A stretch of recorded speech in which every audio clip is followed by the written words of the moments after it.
Salut les amis, j'espère que ça va hyper bien. Dans cette vidéo, nous allons voir comment backtester et optimiser un robot de trading sur MetaTrader 5.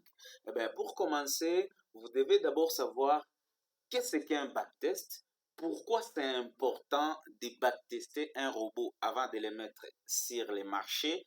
Ensuite, on passera à la pratique étape par étape. Alors, je t'invite à s'abonner sur ma chaîne YouTube, cliquez sur le bouton notification pour ne pas rater d'autres vidéos. Alors, la première partie consiste d'abord à savoir c'est quoi les backtests. Alors, je vais d'abord vous illustrer comment voir la partie où on va utiliser les backtests. Alors, pour ça, nous allons dans l'onglet voir ici. Je vais cliquer sur cadre stratégie. C'est ça, les testeurs de stratégie que nous allons utiliser. Voilà. Donc, à ce niveau ici, c'est là où nous allons manipuler maintenant nos outils. Alors, par défaut, ça arrive souvent comme ça, de cette manière ici. Ne soyez pas étonnés quand vous cliquez sur voir là, donc cadre stratégie, et que cette partie ici s'affiche devant vous, ne soyez pas étonnés. Donc, d'abord, nous devons savoir c'est quoi les backtests. C'est le fait de tester un robot de trading sur des données historiques pour voir comment il aurait réagi dans le passé. C'est important de savoir comment est-ce que le robot s'est comporté parce que les backtests utilisent des données historiques, des données passées pour nous permettre d'avoir une idée illustrative de savoir si le robot sera rentable ou non. Bien évidemment, les robots ne garantissent quoi? Les backtests ne garantissent pas des résultats futurs, mais c'est une étape très essentielle pour valider une stratégie. C'est très important. Alors, l'objectif c'est quoi? C'est de vérifier c'est de vérifier si la stratégie est rentable sur le long terme, comprendre son comportement dans dans des différentes conditions du marché. Alors, pour ça, nous allons maintenant backtester notre robot de trading. Alors, je vais cliquer sur simple. Donc, il y a plusieurs options ici. Nous allons les voir avec des vidéos à venir. Mais pour l'instant, on va cliquer ici pour simple. Si nous voulons aussi backtester un indicateur technique, voir comment ça marche dans les données historiques, nous pouvons aussi le faire. Eh bien, je vais faire une vidéo spéciale à ça pour les indicateurs techniques. Pour aujourd'hui, nous voulons utiliser les robots de trading. Alors, je vais cliquer sur simple. Sur simple ici, il faut choisir. Maintenant, vous avez l'option expert, symbole, date, en avant, délai, modélisation, garantie et dépôt de garantie, optimisation. Alors, pour ça, moi, je vais choisir les robots ici. Donc, il y a plusieurs robots. Pour cet exemple, pour cette vidéo, j'ai choisi les robots ici pour tester. Alors, là, vous allez choisir les symboles. Je choisis encore une fois l'euro USD. Voilà. La temporalité, les time frames, vous allez choisir les time frames que vous voulez utiliser pour les robots. À noter ceci, dès que vous avez un robot, si vous l'avez acheté, demandez au propriétaire du robot de vous donner les détails afin que vous puissiez aussi backtester, c'est aussi important. C'est aussi important. Voilà.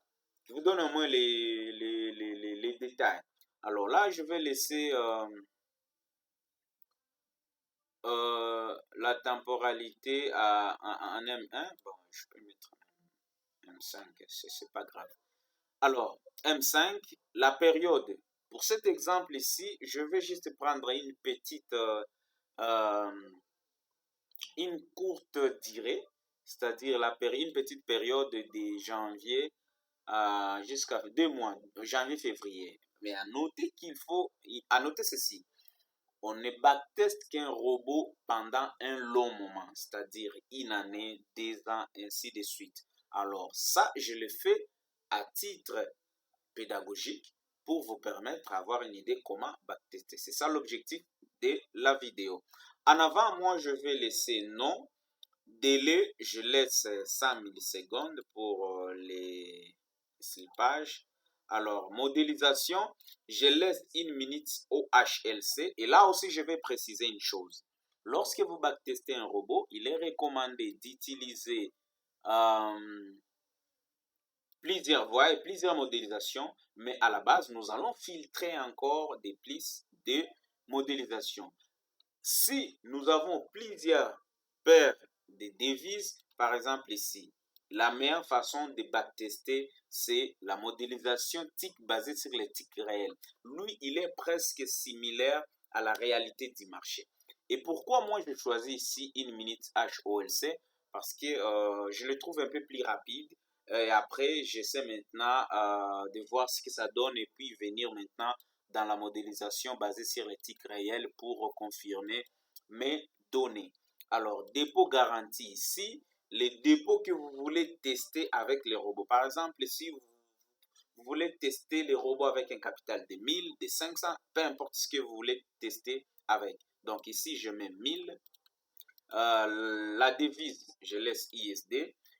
L'effet de levier, il faut toujours envisager pour les robots de trading, ça dépend aussi de votre courtier, mais moi je laisse 1 pour 500 comme effet de levier. Modélisation, je laisse d'abord la modélisation désactivée et puis j'active les modes visuels afin que nous puissions voir au moins comment est-ce que le robot ouvre ses positions. Ça va nous permettre au moins d'évoluer plus bien.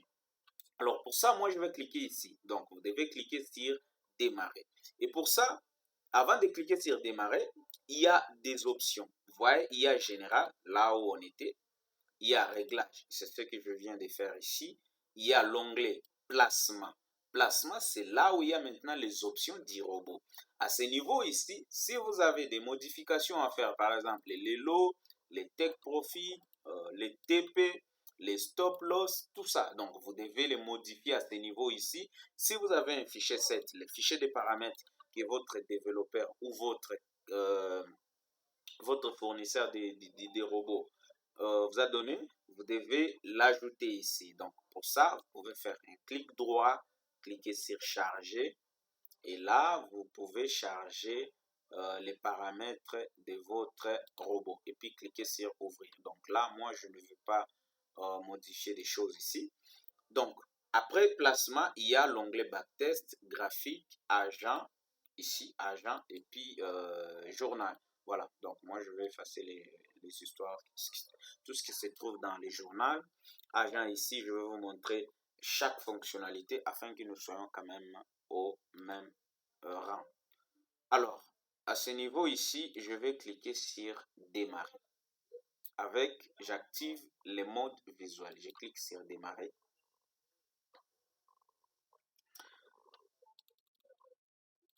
Voilà.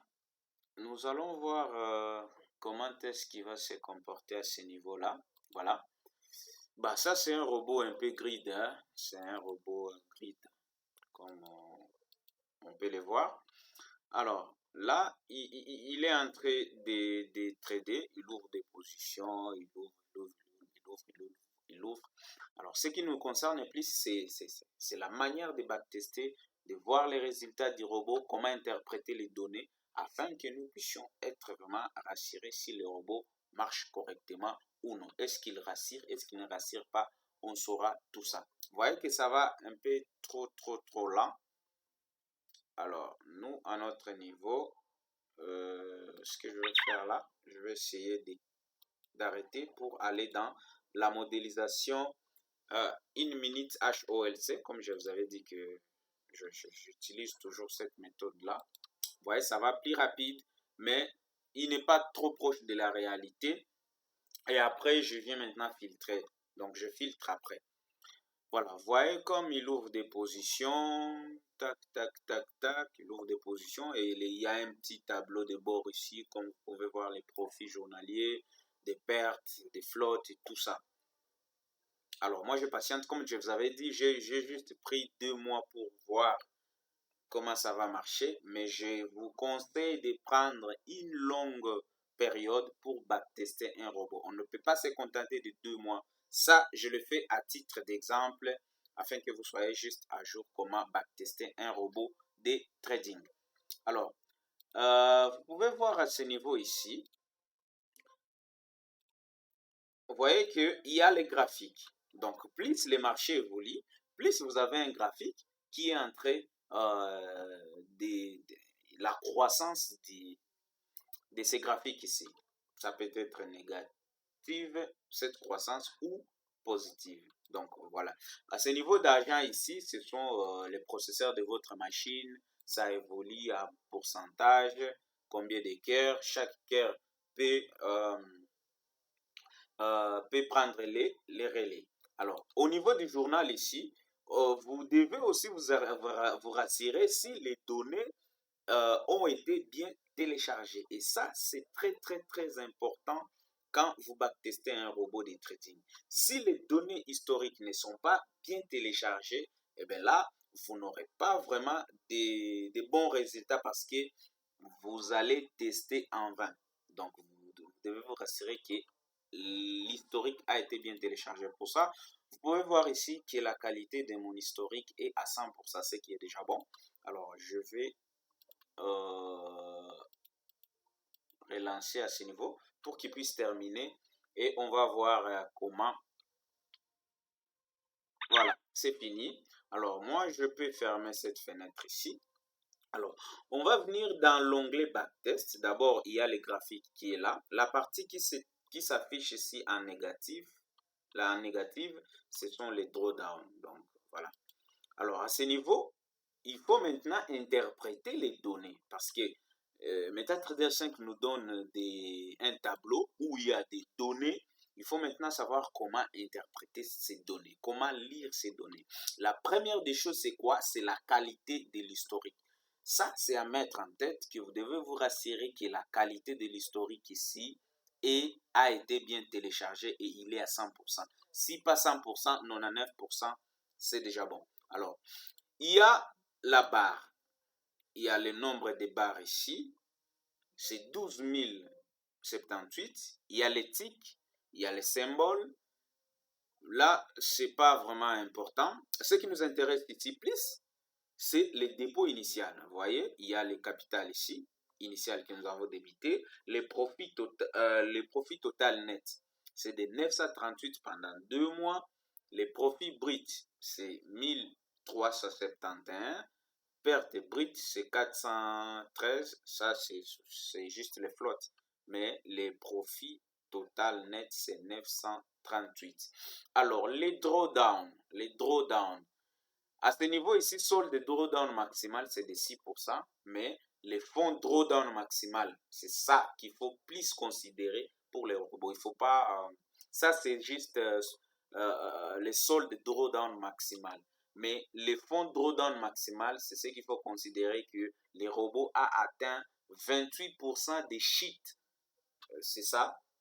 Et les profits, c'est de 938. Alors, il y a d'autres facteurs ici. Facteur de profit de 3,17. Remboursement attendu 4,89. Il y a le nombre de trades à ce niveau ici. C'est 192. Le nombre des opérations. Il y a des positions courtes gagnées. C'est 71%.